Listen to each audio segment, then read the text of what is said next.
রাষ্ট্র সংস্কার, বিচার নিশ্চিত করা এবং একটি অবাধ ও অংশগ্রহণমূলক নির্বাচন আয়োজন, এই তিনটি ঘোষিত লক্ষ্য সামনে রেখেই দায়িত্ব নেয় অন্তর্বর্তী সরকার। রাজনৈতিক অস্থিরতা ও গণ অভ্যুত্থানের পর রাষ্ট্রকে একটি গ্রহণযোগ্য পথে ফেরানোই ছিল এই সরকারের মূল দায়িত্ব।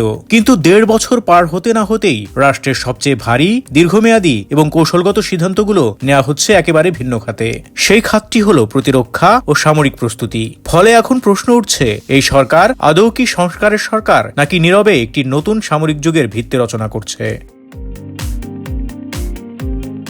এই ১.৫ বছরে সরকারের সবচেয়ে দৃশ্যমান মনোযোগ পড়েছে প্রতিরক্ষা খাতের কেনাকাটায়। এই কেনাকাটা শুধু ব্যয়ের অঙ্কে বড় নয়, বরং এর কৌশলগত ও ভূরাজনৈতিক তাৎপর্য বাংলাদেশের ইতিহাসে নজিরবিহীন। ড্রোন নির্মাণ কারখানা, আধুনিক যুদ্ধবিমান, সাবমেরিন, আক্রমণাত্মক হেলিকপ্টার, যুদ্ধজাহাজের আপগ্রেডেশন, সব মিলিয়ে কয়েক লাখ কোটি টাকার সম্ভাব্য দায় তৈরি হয়েছে, যা আগামী কয়েক দশক ধরে রাষ্ট্রকে বহন করতে হবে।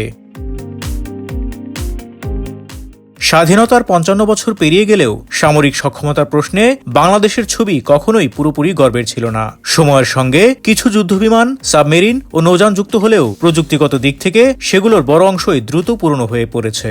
আধুনিক যুদ্ধ যেখানে এখন আর শুধু সৈন্য, কামান বা ট্যাঙ্কের নয়, বরং ডেটা, ড্রোন, সাইবার সক্ষমতা ও নেটওয়ার্ক কেন্দ্রিক প্রযুক্তির লড়াই, সেখানে বাংলাদেশ দীর্ঘদিনই পিছিয়ে ছিল।